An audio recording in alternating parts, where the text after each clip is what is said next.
নমস্কার বন্ধুরা, বনবিথির রান্নাঘর থেকে আবারও সবাইকে স্বাগতম। আপনারা নিশ্চয়ই ভালো আছেন, আমিও ভালো আছি। আজ আমি একটা সুন্দর ইউনিক রান্না নিয়ে এসেছি, দুন্দল দিয়ে চিংড়ি মাছের রেসিপি। এটা খেতে খুবই দুর্দান্ত হয়।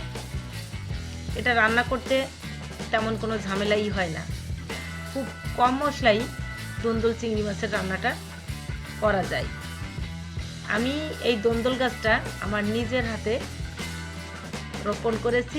আমার রোপিত গাছেরই দন্দল আজ আমি রান্না করে আপনাদের সামনে নিয়ে আসছি। এখানে আমি ছাদেই গাছটা লাগিয়েছিলাম এবং একটা গাছ থেকে বেশ ফল হয়েছে এবং দন্দলটা খেতেও খুবই মিষ্টি হয়েছে। আমি এখান থেকে আজ দুটো চারটে দন্দল কেটে নিব। কেটেই এটা দিয়েই আমি আজ চিংড়ি দন্দলের রেসিপিটা করে নেব। তাহলে চলুন, আমি এখান থেকে একটা দন্দল কেটে নিচ্ছি।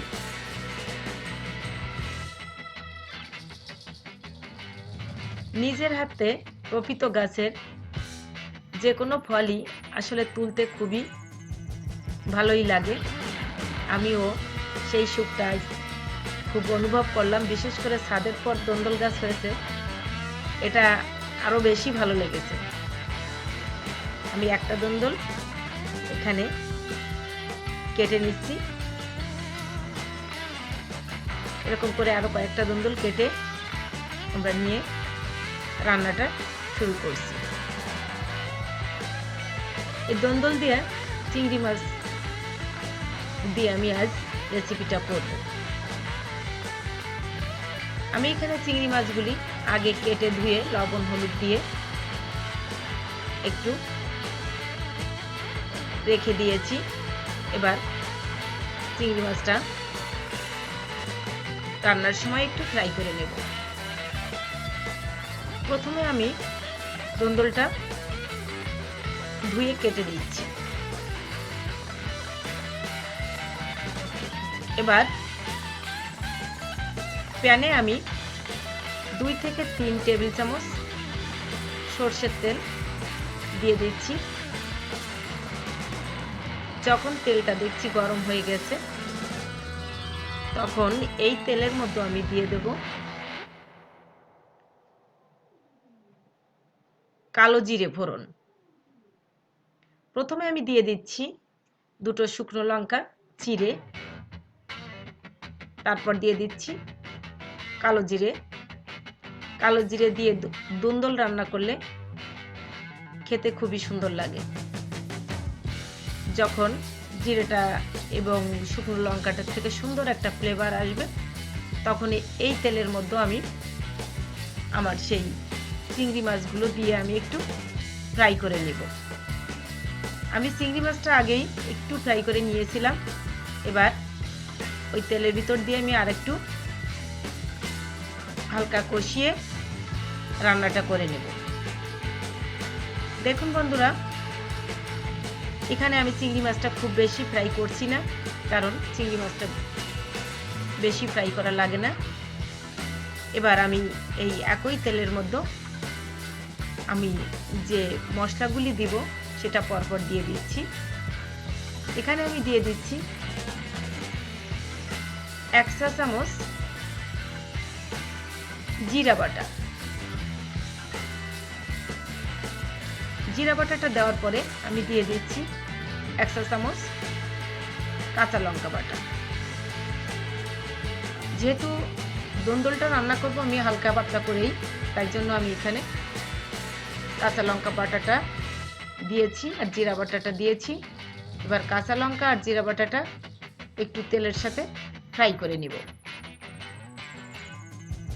আমি সব কিছু একসঙ্গেই ফ্রাই করছি, চিংড়ি মাছ, কাঁচা লঙ্কা, জিরে বাটা।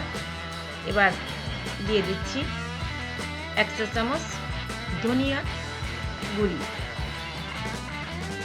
দিয়ে দিচ্ছি 1/2 চা চামচ লাল লঙ্কার গুঁড়ি। এবার এই সব মশলা যাতে পুড়ে না যায় তার জন্য আমি এর মধ্যে দিয়ে দিচ্ছি যৎসামান্য একটু জল। জলটা দিয়ে আমি মশলাটা কষিয়ে নেব, যাতে আমার মশলাটা পুড়ে না যায়, তাই জন্য একটু জল দিয়ে আমি মশলাটা কষিয়ে নিচ্ছি। এবার দেখুন আমার মশলাটা কষানো হয়ে গেছে। এবার আমি যে দন্দুলগুলি কেটে রেখেছিলাম ধুয়ে, সেগুলি এখন এর ভিতর দিয়ে একটু কষিয়ে নিয়ে নিব। এখানে আমার দন্দলটা আমি খুব বেশি ছোট করে কাটিনি, আমি একটু লম্বা করেই কেটে নিয়েছি। আপনারা আপনাদের পছন্দ মতো করে দন্দলটা কাটতে পারেন, আমি একটু লম্বা করেই কেটে নিয়েছি। এবার আমি এর মধ্যে দিয়ে দিচ্ছি 1 চা চামচ লবণ, দিয়ে দিচ্ছি 1 চা চামচ হলুদ। আমি এতে আর কোনো মশলা দেব না। দন্দল রান্না করার জন্য অত বেশি মশলার প্রয়োজন হয় না, এটা হালকা পাতলা রান্না করলেই বেশি মজাদার হয়। এবার সব কিছু দেওয়ার পরে আমি এই দন্দল চিংড়ি মাছের মধ্যে দিয়ে দিচ্ছি সামান্য একটু জল। আমরা এখানে জলটা খুব বেশি দিব না, কারণ দন্দল থেকেও বেশ খানিকটা জল বের হবে, যেন ঝোলের পরিমাণটা বেড়ে যাবে, এজন্য আমি জলের পরিমাণটা একটু কমিয়ে দিয়েছি। এবার জলটা দেওয়ার পরে আমি 5 মিনিটের মতো করে এটা ঢাকনা দিয়ে ঢেকে রাখবো।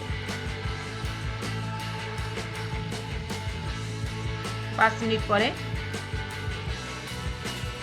ঢাকনাটা তুলে আমি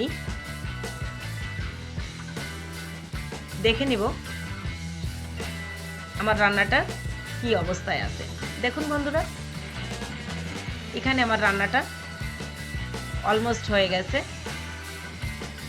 চারিদিকে সুন্দর একটা ফ্লেভার ছড়িয়ে গেছে। আপনারা যদি বাড়িতে এভাবে দন্দল চিংড়ি মাছ রান্না করেন খুব কম তেল ঝালে, তাহলে সত্যি খেতেই অপূর্ব হবে। আমি দন্দল রান্নাতে কোনো পেঁয়াজ রসুন ব্যবহার করিনি, কারণ এটা হালকা পাতলা রান্না করলেই খেতে বেশি সুস্বাদু হয়। তাহলে বন্ধুরা, আমার চ্যানেলে যদি নতুন বন্ধু হয়ে থাকেন তাহলে আমার চ্যানেলটা সাবস্ক্রাইব করবেন, লাইক কমেন্ট করবেন, শেয়ার করবেন। এবার আমি আমার রান্নাটা একটা সার্ভিং প্লেটে সার্ভ করে দিচ্ছি। দেখুন, এখানে আমার রান্নাটা হয়ে গেছে। ভালো থাকবেন, ধন্যবাদ, সুস্থ থাকবেন, নমস্কার সবাইকে।